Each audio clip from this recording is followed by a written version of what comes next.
నేను కాపాడతా. అందుకే శ్రీ వెంకటేశ్వర స్వామి యొక్క విగ్రహం అభయం ఇవ్వదండి, వరద హస్తం కూడా ఉండదండి స్వామికి. ఎప్పుడూ పూజ ఇలా కిందకి ఉంటుంది.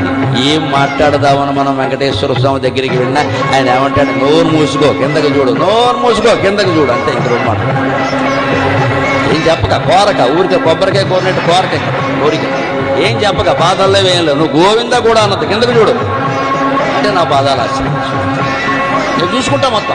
కలియుగం స్వభావమే ప్రతిక్షణం వినాశమే, స్వార్థము అరాచకం అధర్మమే, మనిషిలో దురాశలే, మనసులో అసూయలే, అంతటా అశాంతితో ప్రయాసలే. ఈ కలిబంధనాల భాషాలు తెచ్చి మోక్షాన్ని చూపే సాధనం. ఈ కర్తవ్యమేదో కర్తవ్యమేదో వివరించి చెప్పే బోధనం. భగవద్గీత భగవద్గీత శక్తి చూపించు గీతని, వెన్ను తట్టి నడిపించు గీతని, జ్ఞాన జ్యోతి వెలిగించు గీత, అజ్ఞానములను తొలగించు గీతని, లోన భక్తి నింపేది గీతని, ఆత్మ నీకు తెలిపేది గీత, ఈ విశ్వమంతా వ్యాపించి ఉన్న పరమాత్మ పదము దయచేసు గీత. ఈ సృష్టి ప్రారంభంలో బ్రహ్మాండమైన శక్తి ఉన్నది. ఆ శక్తి ఎంతో తేజోవంతమైనది. ఆ శక్తికి స్వరూపం లేదు. ఆ మహాశక్తి మన కంటికి కనబడుతున్న సూర్యుడి కంటే 1,000,000 రెట్లు ప్రకాశవంతమైనది. ఆ దివ్యశక్తి నుండే ఈ విశ్వమంతా ఉద్భవించింది. ఇన్ని గ్రహాలు, ఇన్ని నక్షత్ర మండలాలు అన్నీ ఈ పరబ్రహ్మం నుంచే ఉద్భవించాయి. ఈ శక్తి నుంచే మనకు తెలిసిన 33 కోట్ల దేవతలు ఆవిర్భవించారు. మనకు తెలిసిన బ్రహ్మ, విష్ణు, పరమేశ్వరుడు, శ్రీ సరస్వతి, శ్రీ మహాలక్ష్మి, శ్రీ పార్వతీదేవి, శ్రీ కుమారస్వామి, శ్రీ విఘ్నేశ్వరుడు, ఇలా మొదలైన దేవతలందరినీ ఈ మహాశక్తియే సృష్టించింది. ఈ దివ్యశక్తియే ఈ విశ్వం మొత్తాన్ని సృష్టించింది. ఈ దివ్యశక్తి నుండే 84 లక్షల జీవరాశులు ఉద్భవించాయి.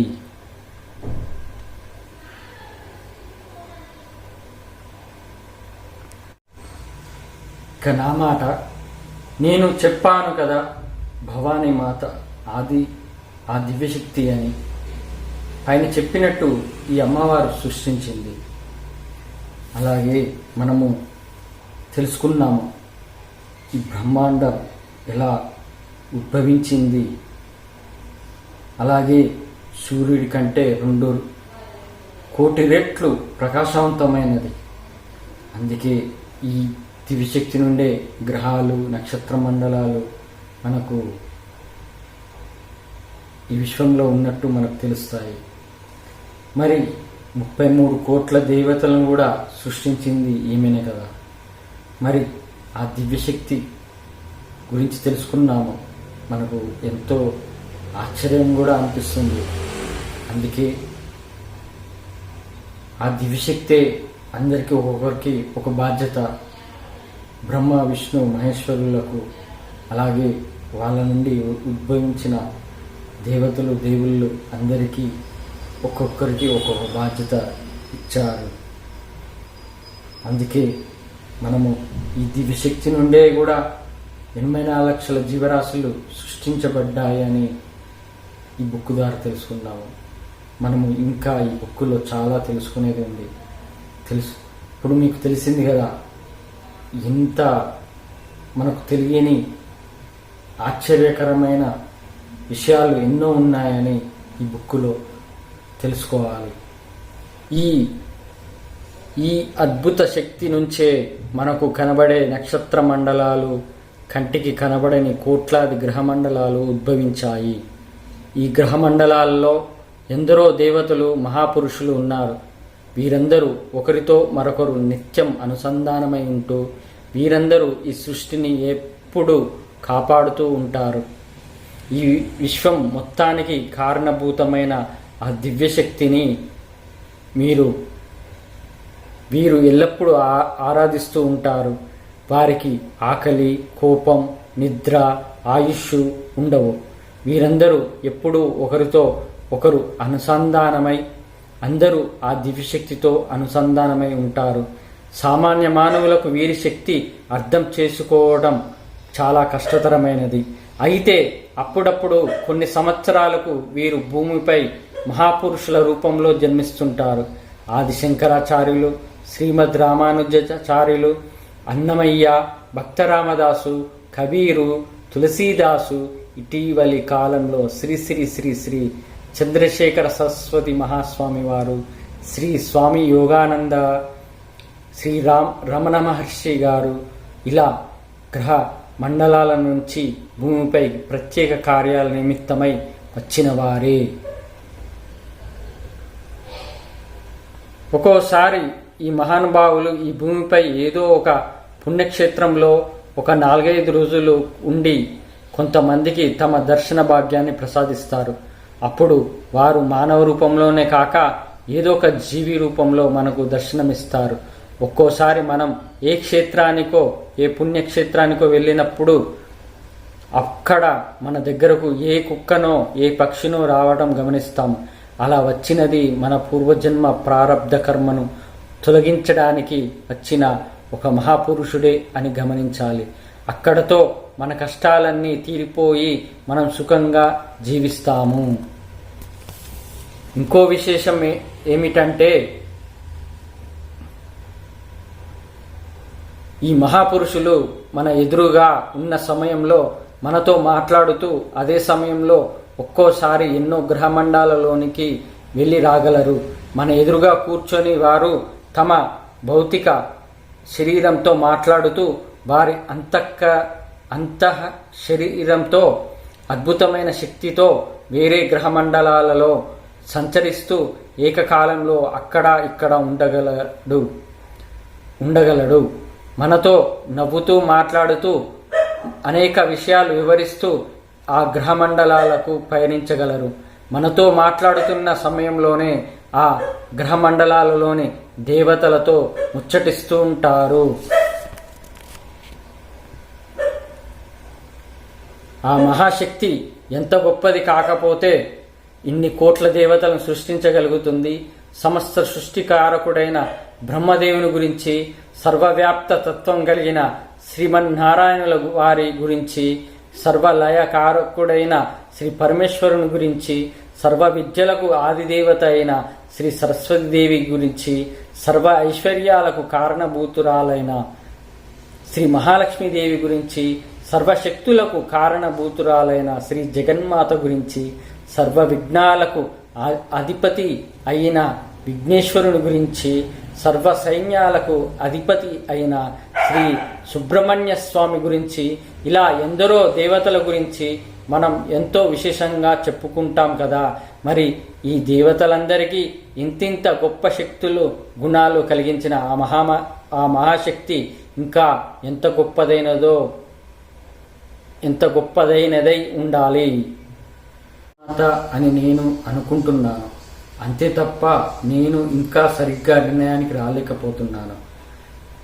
ఎందుకంటే మనము పూర్తిగా తెలుసుకోకుండా మనము ఏది నిర్ణయానికి రావద్దు. కానీ నేను మహిషాసుర మర్దిని కథ చదివాక అలా నాకు ఆలోచన వచ్చింది, ఈమెనేమో అని. కానీ ఒకవేళ ఆమె అయినా ఆమె కాకపోయినా మనము దివ్యశక్తి ఉందని తెలుసుకోండి. ఇక మన భూమిపై ఆ దివ్యశక్తులు కలవారు తిరుగుతూ ఉంటారు, కానీ మనకు తెలియదు. పైన తెలిపిన వారు మన కోసమే పుట్టారు, మనల్ని మార్చడానికి. ఎందుకంటే దైవానుగ్రహం ఎలా పొందాలో వివరించటానికి. అందుకే మనం పుణ్యక్షేత్రాలకు వెళ్ళడానికి సమయం తీసుకోవాలి. ఎందుకంటే మన పూర్వజన్మ ప్రారబ్ధ కర్మ తొలగించడానికి, మన కష్టాలు బాధలు పోగొట్టుకోవటానికి నేను చెప్పాను కదా. అందరి దేవుళ్లకు ఒక్కొక్క బాధ్యతను ఇచ్చింది అని వెంకటేశ్వర స్వామి నాకు ఒక బాధ్యతను ఇచ్చాడు. భగవద్గీత ప్రపంచానికి అధిపతి అని నిరూపించడం, ఇంకా ఏమి చేపిస్తాడో ఎదురు చూడాలి. మీరు ఇదంతా ధర్మం కోసం అని అర్థం చేసుకోవాలి. తెలిసింది కదా, ఎన్ని మనకు తెలియని ఆశ్చర్య విషయాలు ఎన్నో ఉన్నాయి. ఆదిశంకరాచార్యుల గారు, అన్నమయ్య, భక్తరామదాసు, తులసీదాసు, రమణ మహర్షి, వీళ్ళందరూ మనకు తెలుసు. వాళ్ళలో అంత దైవభక్తితో మనకు దైవంపై నమ్మకం పెరగడానికి, మనలో దైవశక్తిని పెంచుకోవడానికి వాళ్ళు మనకు నేర్పించి వెళ్ళారు. అలా వాళ్ళు నేర్చుకున్న దాంట్లో మనము కొంతైనా నేర్చుకొని మనము దైవానుగ్రహం పొందడానికి ప్రయత్నించాలి.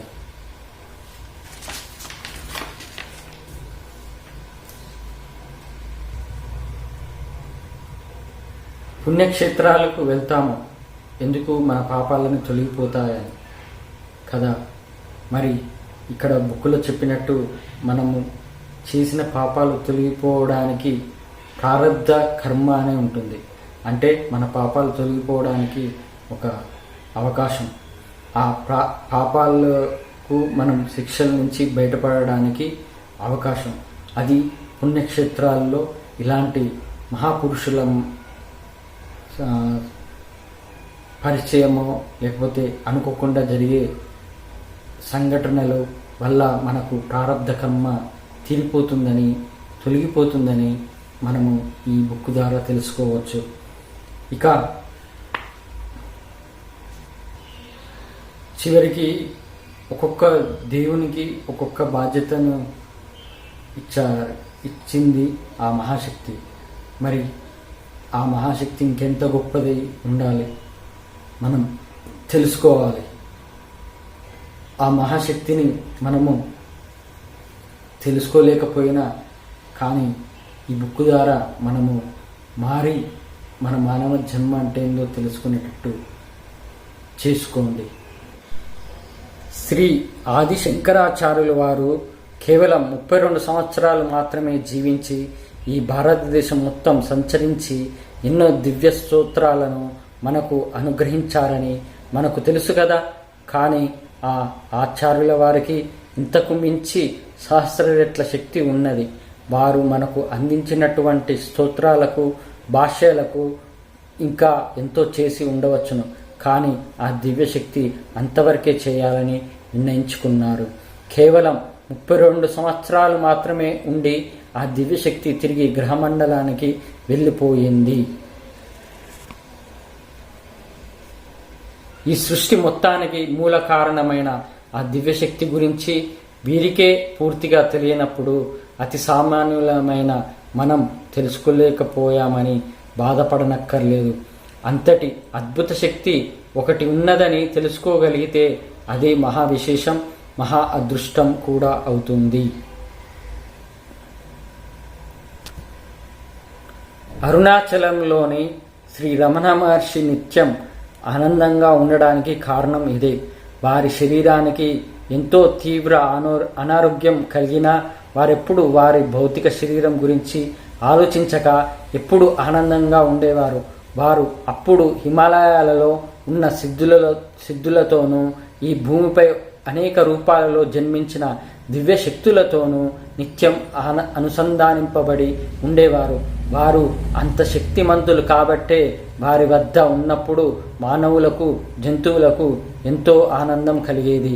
ఇటువంటి మహాపురుషుల యొక్క దివ్య ఆత్మ యొక్క అద్భుత తరంగాలు వీరి చుట్టూ వ్యాపించబడి ఉండటం వల్ల వారి చుట్టూ ఉన్న వారికి ఎంతో ఆనందంగా ఉంటుంది. వారి కష్టాలన్నీ వారు మర్చిపోతారు. వారి సమీపంలో కొన్ని రోజులు గడిపినా వారికి జీవితంలో ఎంతో మార్పు వస్తుంది. ఎటువంటి కష్టాలైనా ఎదుర్కొనే శక్తి కలుగుతుంది. ఎన్నో అద్భుత విషయాలు వీరికి తెలుస్తాయి. కష్ట సుఖాలను సమానంగా స్వీకరించగలిగే శక్తి వస్తుంది. అసలు మనకు ఎన్నో జన్మల పుణ్యఫలం ఉంటే కానీ ఇటువంటి మహానుభావుల దర్శనం చేసుకోనలేము. ఇక నా మాట, అవును, ఈ మహాశక్తి గూర్చి తెలుసుకోవడమే మన అదృష్టం. నాలో ఏదో శక్తి ఉంది అని నేను తెలుసుకుంటున్నాను పైన చెప్పిన విధంగా. అందుకే నాతో ఉన్నవారికి ధైర్యాన్ని, ధర్మాన్ని గూర్చి చెప్పి వాళ్ళల్లో భయం పోయేటట్టు చేస్తున్నాను. అలాగే మీకు కూడా.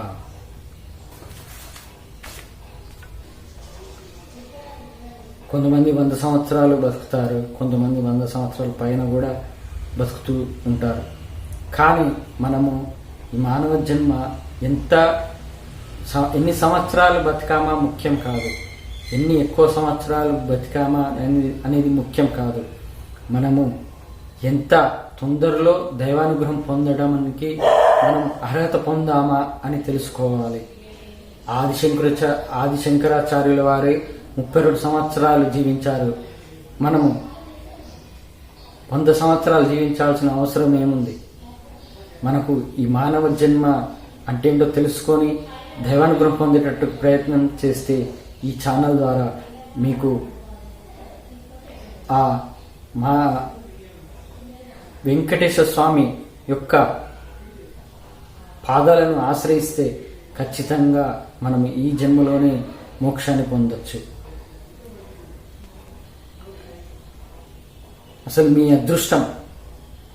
ఈ బుక్ ద్వారా మనము మహాశక్తి గురించి, ఈ విశ్వం గురించి, ఈ దేవతల గురించి, మన గురించి తెలుసుకుంటున్నందుకు ఈ ఛానల్ సబ్స్క్రైబర్లందరికీ వాళ్ళ అదృష్టం ఈ జన్మలోనే తట్టింది. ఇక రమణ మహర్షి గురించి చెప్పారు కదా, ఎంతో తీవ్ర అనారోగ్యం కలిగిన వాళ్ళు ఆయన సంతోషంగా ఉన్నాడంట. మరి మనము శరీరంపై మక్కువ పెట్టుకుంటామే, శరీరం ఒక పుండు దెబ్బ తాకినా దాన్ని ఎప్పుడు మానుతుందా దాన్ని చూసుకుంటేనే కూర్చుంటామే. అలాంటిది ఆ శరీరంపై మక్కువ ఉండకూడదు. ఇది అశాశ్వతమైన శరీరం, అలాగే మాంసం ముద్ద. ఇది మనము చనిపోయాక దీన్ని కొన్ని గంటలు మాత్రమే ఈ భూమిపై ఉంచుతారు, తర్వాత కాల్చేస్తారు. అలాంటి ఈ శరీరాన్ని గురించి మనము ఆలోచించకూడదు. ఈ శరీరాన్ని చూసుకొని మురిసేవాళ్ళు ఎంతోమంది ఉన్నారు, ఆడవాళ్ళైనా మగవాళ్ళైనా. కానీ అది వాళ్లకు ఏదో ఒక రోజు తెలుస్తుంది ఈ శరీరం అశాశ్వతమని. ఈ శరీరంపై విరక్తి పుట్టేటట్టు ఆ దేవుడే చేస్తాడు. ఎవరు ఎంత శరీరంపై మక్కువ పెంచుకుంటే ఆ శరీరంపైనే విరక్తి పుట్టేటట్టు ఆ దేవుడు చేస్తాడు. అందుకే మనము ఆ శరీరాన్ని గురించి ఆలోచించకుండా మనము ఎల్లప్పుడూ సంతోషంగా ఆ దైవానుగ్రహం పొందడానికి ఆ భగవద్గీతను అనుసరిస్తూ మనము ఆ దైవనామస్మరణ చేస్తూ ఆ వెంకటేశ్వర స్వామి పాదాలను ఆశ్రయించండి. నేను నిజంగా చెప్తున్నాను, భగవద్గీతను అనుసరిస్తూ భగవద్గీత అర్థాన్ని తెలుసుకొని ఆ మోక్షం పొందడానికి ప్రయత్నించేవారు ఖచ్చితంగా కష్టాల నుండి, బాధల నుండి బయటపడి ఏదైనా ఎదుర్కొనే శక్తి వస్తుంది. ఇప్పుడు నేను కూడా అలాగే ఉన్నాను. దేనినైనా ఎదిరిస్తాను, ధర్మం కోసం పోరాడతాను అనే నా భావన నాలో ఉంది. నాలో ఏదో శక్తి ఉంది. అది ఇప్పుడు సినిమా చూస్తాము, డెవోషనల్ సినిమాలు, వాళ్ళకు ఇప్పుడు అంతెందుకు రామాయణంలో హనుమంతుడికే ఆయన శక్తి ఆయనకు తెలియక ఉంటే నేను సముద్రం దాటగలనని ఆయనకాయనే అనుమానం పడితే అక్కడ చుట్టూ ఉన్న వాళ్ళు నీ శక్తి నువ్వు గ్రహించు, నీ శక్తిని ఉపయోగించు, నీలో ఉన్న శక్తిని ఉపయోగించు అని చెప్పారు. అంతటితో ఆ శక్తి వచ్చింది. అంటే ఏదైనా సమయం మనలో శక్తి రావాలంటే, బయటికి రావాలంటే ఏదో ఒక సమయం రావాలి.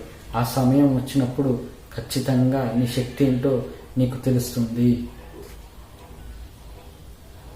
అందుకే నేను కూడా నాతో పాటు అందరికీ ధైర్యం చెప్తాను. నా కొలిగైనా, నా ఫ్రెండ్స్ అయినా, నా బంధువులైనా, ఎవరైనా వాళ్ళల్లో ఏదైనా బాధ కనబడినా లేకపోతే భయపడుతూ ఉన్న వాళ్ళను బాధను పోగొట్టడానికి, భయాన్ని పోగొట్టడానికి ఆ భగవద్గీతను ఉపయోగించి నేను వాళ్ళకు ధైర్యం చెబుతాను.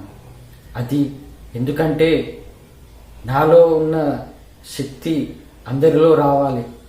నాకు ఒక్కనికే శక్తి కావాలని అనే స్వార్థంగా నేను ఆలోచించను. అందరిలో పరమాత్మ ఉన్నాడని తెలుసుకోండి. ద్వాపర యుగం, కలియుగం, ఇలా ఈ 4 యుగాలు తిరిగి తిరిగి వస్తుంటాయి. ఇలా కొన్ని యుగాలు కలిసి మహాయుగం ఏర్పడుతుంది. అయితే చాలామంది భావించేటట్లు ప్రతి యుగం చివరన ప్రళయం సంభవించదు. ఉదాహరణకు ద్వాపర యుగం అవగానే ప్రళయం వచ్చి భూమండలం అంతా నీట మునిగిపోవటం జరగలేదు. శ్రీకృష్ణుల వారి నిర్యాణంతో ద్వాపర యుగం పూర్తి అయ్యింది. మరుక్షణమే కలియుగం ప్రారంభమయ్యింది. అప్పుడే పెద్ద ఉప్పెన వచ్చి ద్వారక మునిగిపోయి సముద్ర గర్భంలో కలిసిపోయింది. అలా సముద్రానికి దగ్గర ఉన్న ఎన్నో ప్రాంతాలు నీట మునిగిపోయాయి. అంతేగాని భూమండలం మొత్తం నీట మునగలేదు. మరొక విషయం ఏమిటంటే ద్వాపర యుగం ముగిసినప్పటికీ అప్పటి వరకు జీవించిన వ్యక్తులందరూ వారి వారి ప్రారబ్ధ కర్మలను బట్టి తిరిగి కలియుగంలో అనేక దేశాలలో, అనేక ప్రాంతాలలో జన్మించారు. అంతేకాని ద్వాపర యుగంలో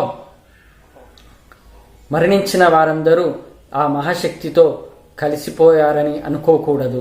మహాభారత యుద్ధంలో మరణించిన సైనికులు, రాజులు అందరూ తర్వాత జన్మలలో వారి వారి పూర్వజన్మ కర్మ ఫలాలను బట్టి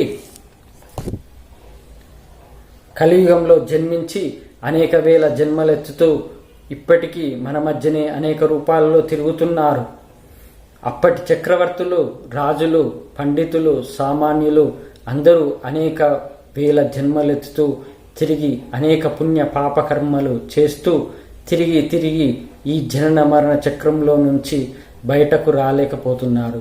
అయితే వీరిలో కొందరికి పూర్వజన్మల వాసనలు పూర్తిగా పోక ఇంకా ఆ గుణాలకు కొంతవరకు కలిగి ఉన్నారు. ఆత్మని గాఢంగా అంటుకున్న కొన్ని గుణాలు ఎన్నో జన్మలకి గాని ఎంతో తీవ్ర ప్రయత్నం చేత గాని పోవు. మనం ప్రతి జన్మలో ఒకే ప్రాంతంలో తిరిగి తిరిగి పుట్టాలని లేదు. ఈ జన్మలో భారతదేశంలో పుడితే మరు జన్మలో అమెరికాలోనో, రష్యాలోనో, ఆఫ్ఘనిస్తాన్లోనో, పాకిస్తాన్లోనో ఎక్కడో పుట్టవచ్చు. అంతేకాని మళ్ళీ అక్కడే ఇదే మతంలో, ఇదే కులంలో జన్మించడం అనేది జరగకపోవచ్చును. ఎక్కడో కొన్ని కోట్లలో ఒకరు మాత్రమే అలా తిరిగి తర్వాత జన్మలో కూడా అదే కుటుంబంలో జన్మించడం జరుగుతుంది. అది కూడా మహా అయితే ఒక 2-3 జన్మలు మాత్రం ఆ కుటుంబంలో జన్మిస్తారు. అటు తర్వాత పూర్వజన్మలలో ఏర్పడిన బంధాల వల్ల ఎక్కడెక్కడో వేరే ప్రాంతాలలో వేరే వేరే కుటుంబాలలో జన్మిస్తారు.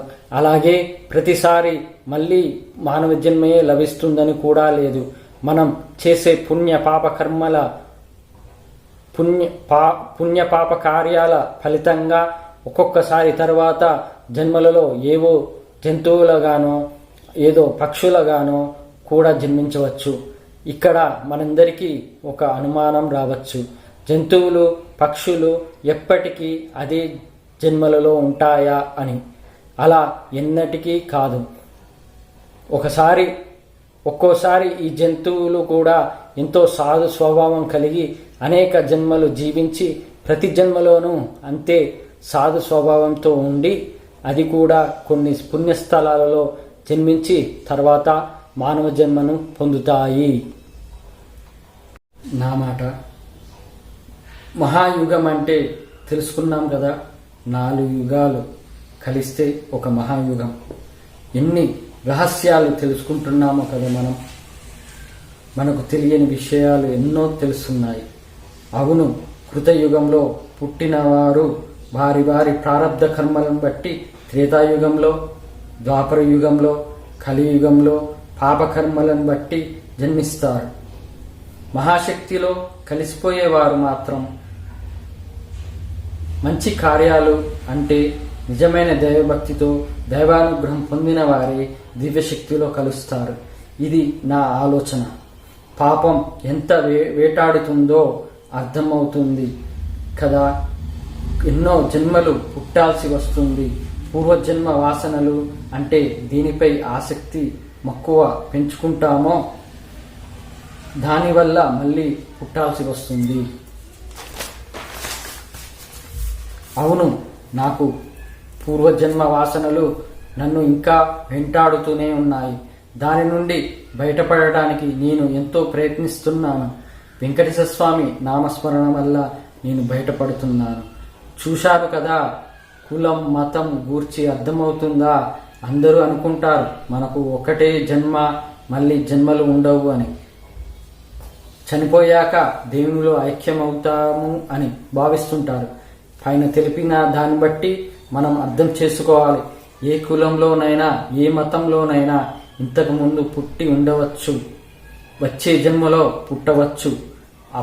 ఇప్పుడు నా మతం గొప్పది, నా కులం గొప్పది అంటూ విర్రవీగుతున్నారే అమాయకులు. అర్థమైందా? మన పాపకర్మల వల్ల ఏదో జంతువులలో పుట్టి పాపకర్మలు అనుభవిస్తాము. సాధు జంతువుగా పుట్టి మనుషుల మధ్య ఉండే ప్రతి మూగజీవి చివరికి మానవ జన్మనే ఎత్తుతుంది. ఉదాహరణకు నేను పెంచుకునే కుక్క, దానికి వచ్చే జన్మ మానవ జన్మనే. మనం ఇప్పటివరకు ప్రతి యుగం అంతం అయ్యేటప్పుడు ప్రళయం వస్తుందని అనుకున్నాము. కానీ ఇప్పుడు దీని ద్వారా తెలిసింది కదా, ద్వాపర యుగం అంతమయ్యేటప్పుడు ఆ శ్రీకృష్ణ పరమాత్మ విష్ణుమూర్తిలో కలిసాక ఒక సముద్రంలో పెద్ద ఉప్పెన వచ్చి, అంటే సునామీలాగా వచ్చి ఆ ద్వారకా నగరాన్ని అలాగే ఆ చుట్టుపక్కల ఉన్న నగరాలనే ముంచేసింది. నేను ఈ బుక్లో చదివాను, అది ఎక్కడో వస్తుంది. వెంకటేశ్వర స్వామి పాదాలు తాకిన సముద్రపు నీళ్లు ఆగాయని. వెంకటేశ్వర స్వామి పాదాల వరకు వచ్చి సముద్రపు నీళ్లు ఆగాయని. అక్కడ ఏంటంటే అంతా ఆయనే చేయిస్తుండు, ఆయన వల్లనే అన్ని ఏమంటారు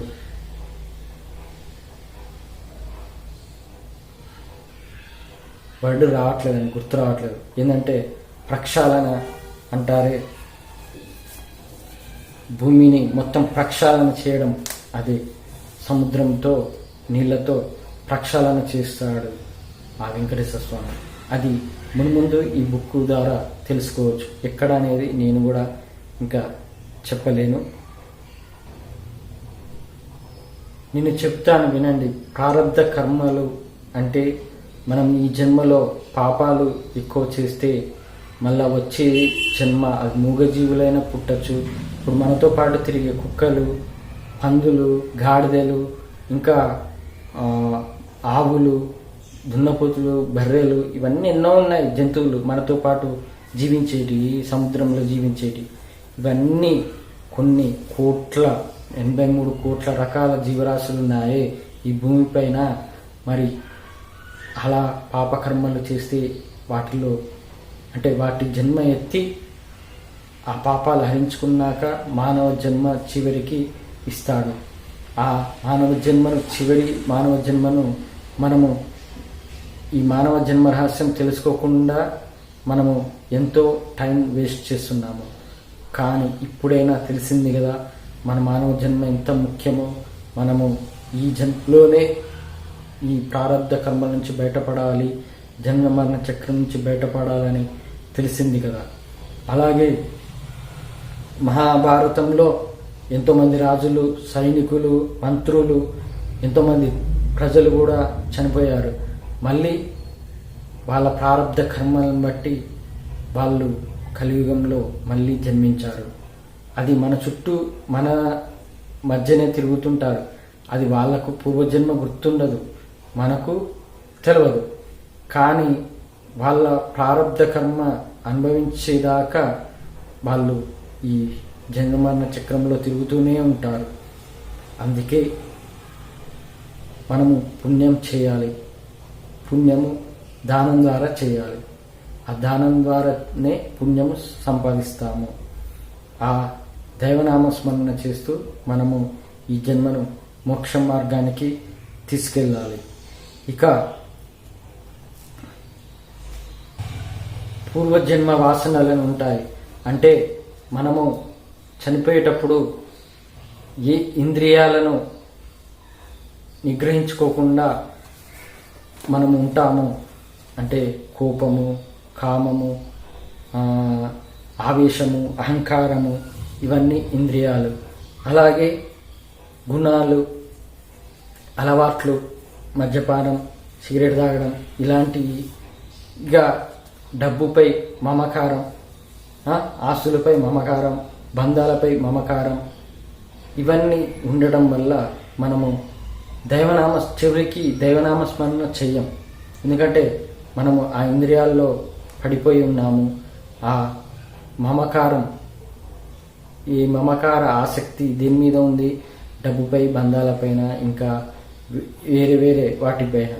అలా ఉండడం వల్ల మనము చివరికి మరణించే సమయంలో దైవనామస్మరణ చేయకుండా ఉండడం వల్ల, అదే ఆలోచనతో ఉండడం వల్ల మన ఆత్మ చనిపోయాక మన ఆత్మ ఇంకో శరీరంలో చేరుతుంది కదా. అలాగే మన ఆత్మతో పాటు మన ఇంద్రియాలు, మన గుణాలు అన్నీ అవి కూడా ఆ శరీరంలో చేరుతాయి. అందుకే ఒకటి గుర్తుపెట్టుకోండి, భార్య భర్తలు ఉన్నారు.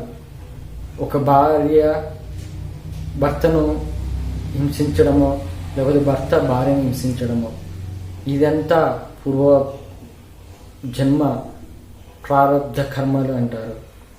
అలాగే వాళ్ళిద్దరి మధ్యలో ఏదో ఒక బంధం ఉంటుంది పూర్వజన్మలో.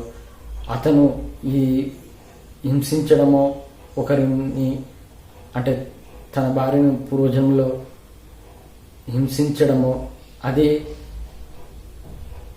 ఆ పాపం చేయడం వల్ల, ఆ హింసించడం వల్ల మళ్ళీ ఈ జన్మలో రివర్స్ అయ్యి ఆ భార్యనే భర్తను హింసించడం జరుగుతుంది. అది పాపం అనుభవించడం అంటారు. ఇంకా తెలుసు కదా లోకంలో ఎలా జరుగుతుందో. భార్య భర్తను చంపుకోవడము, పిల్లల్ని చంపడము, ఇంకెన్నో ఘోరాలు జరుగుతున్నాయి. ఇదంతా పూర్వజన్మ పాప కర్మలను బట్టి నడుస్తున్నాయని అర్థం చేసుకోవాలి. నేను ఇంకో ఇంపార్టెంట్ విషయం చెప్తున్నా. మన హిందువులలో, ముఖ్యంగా మన హిందువులలో నేను దైవానుగ్రహంతో పుట్టాను, అందుకే నాకు ఇంత ఆస్తి ఉంది, ఇంత ఉన్నాయని. అలాగే పురోహితం చేసే అయ్యగారులు కూడా ఉన్నారు. నేను దైవానుగ్రహం వల్లనే నేను ఈ దేవునికి సేవ చేసుకుంటున్నాను అని. కానీ వాళ్ళు చేసేది దైవానుగ్రహంతో కాదు, పూర్వజన్మ పుణ్యం వల్ల అలా దేవునికి సేవ చేసుకునే భాగ్యం కలిగింది. కానీ వాళ్ళు డబ్బు కోసం, డబ్బుపై ఆశపడి వాళ్ళు ఇక సపరేట్ పూజలు ఉంటాయి కదా, డబ్బుపై ఆశపడి సపరేట్ పూజలు చేశారే, అది దాంట్లో తప్పులు చేస్తే వాళ్ళు పాపాలు చేసినట్టే. అలా చేయకుండా ఆ దేవుడు ఎందుకు ఇచ్చాడు జన్మ అనేది తెలుసుకోవాలి. ఏంటంటే భగవద్గీత నేర్చుకోవాలి, భగవద్గీత తెలుసుకోవాలి, గుడికి వచ్చే భక్తులకు భగవద్గీత అంటే చెప్పాలి, భగవద్గీత గురించి చెప్పి వాళ్ళను ధర్మంగా జీవించేటట్టు చేయాలి. కానీ ఈ కలియుగంలో కుదరదు, అంత కష్టం. అని అంటారే, ఫస్ట్ నువ్వు మారినాక నిన్ను చూసి ఇంకొకరు మారుతారు. అంతేగాని కష్టం కష్టం అంటే అది ఎప్పటికీ నువ్వు కష్టంగానే నీకు ఉంటుంది. అందుకే మనము దైవానుగ్రహంతో పుట్టలేదు. ఈ జన్మ ఒక్కసారే అని అనుకోకండి. మనము చేసే అసలు పుట్టడమే పాప కర్మలను అనుభవించడానికే పుట్టాము. ఈ మానవ జన్మకు పాప కర్మల నుండి హరించుకోవడానికి పుణ్యం చేయమని ఆ దేవుడు చెప్పాడు. దాన ధర్మాలను బట్టి మంచి దైవభక్తితో భగవద్గీత నియమాలు పాటిస్తూ ఉన్న వాళ్లకు మోక్షం కలిగేటట్టు చేస్తాడని ఆ దేవుడు వెంకటేశ్వర స్వామి చెప్పాడు.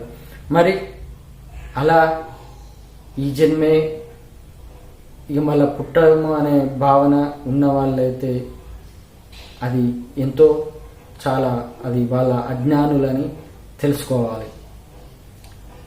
ఇక దీంట్లో కూడా చెప్పాడు కదా, మనము భారతదేశంలోనే కాదు ఎక్కడైనా అమెరికాలోనే పుట్టచ్చు, ఆఫ్ఘనిస్తాన్లో పుట్టచ్చు, పాకిస్తాన్లోనైనా పుట్టచ్చు. అది ఏ మతంలోనైనా ఏ కులంలోనైనా.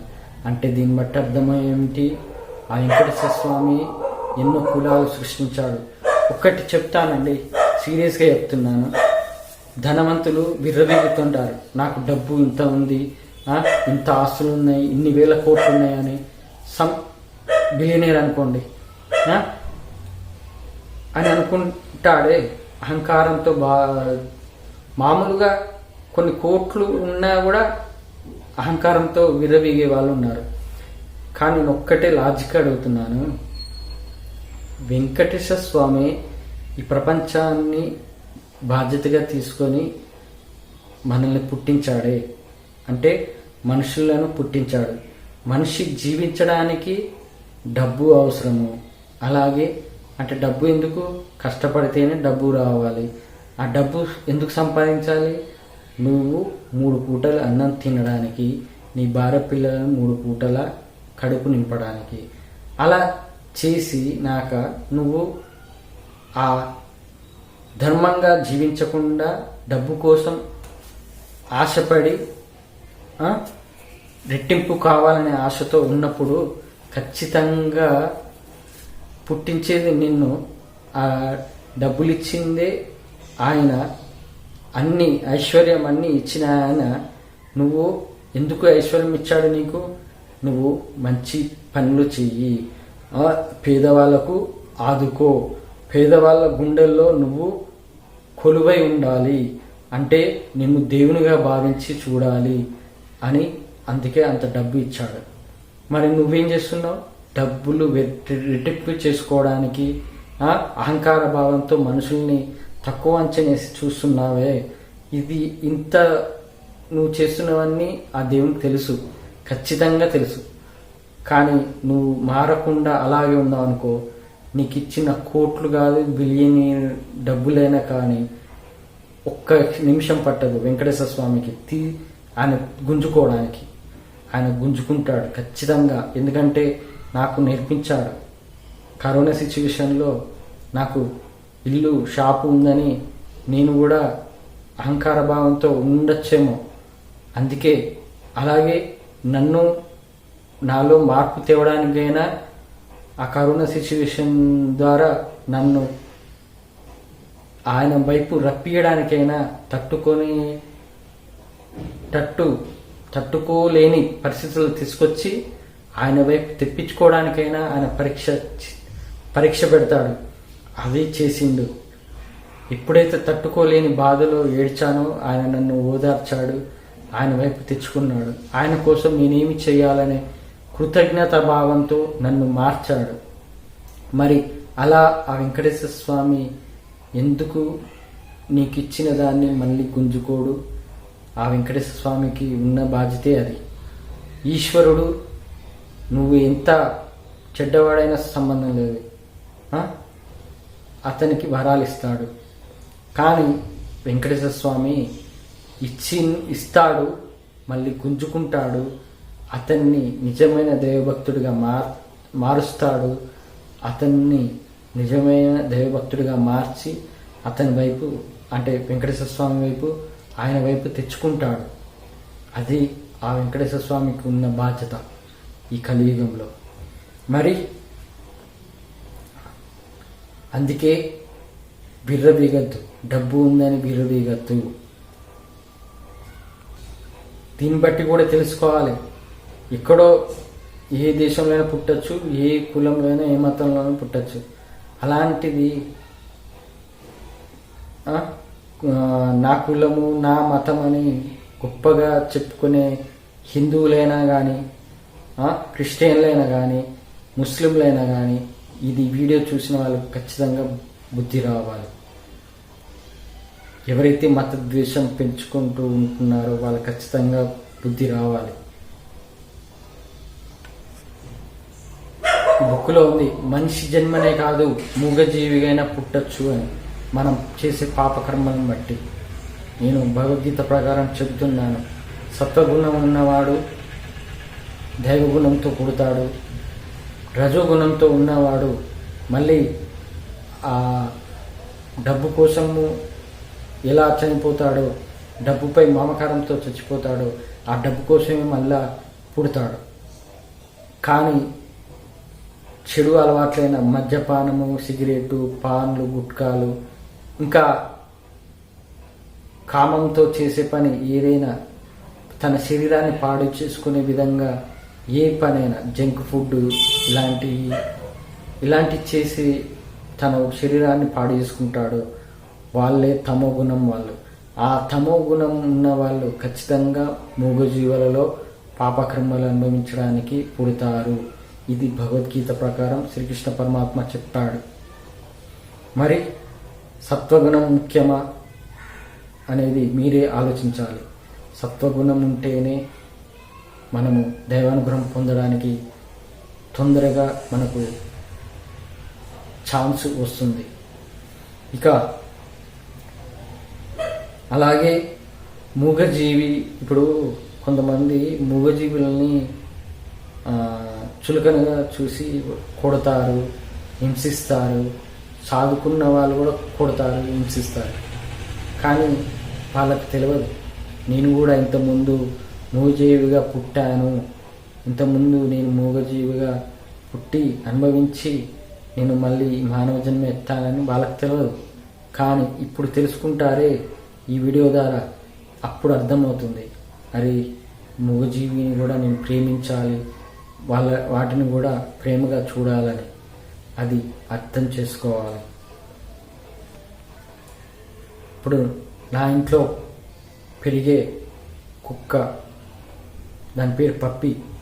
ఆ పప్పీకైనా అది మానవ మధ్య మా ఫ్యామిలీలో ఒక కలిసి ఉంటుంది కాబట్టి అది వచ్చే జన్మలో ఖచ్చితంగా మానవ జన్మగా ఉంటుంది. ఎందుకంటే ఈ బుక్లో చెప్పినట్టు విధంగా ఖచ్చితంగా దాని నెక్స్ట్ జన్మ మానవ జన్మే. ఈ వీడియో కనుక మీకు నచ్చినట్లయితే లైక్ చేయండి, ఎందుకంటే ఇలాంటి వీడియోలు మరింతమంది చూడాలి, అందుకే లైక్ చేయండి. అలాగే మీకు నోటిఫికేషన్తో సహా మరిన్ని నెక్స్ట్ వీడియోలు మీరు చూడాలనుకుంటే సబ్స్క్రైబ్ చేయండి. ఓం నమో వెంకటేశాయ నమః.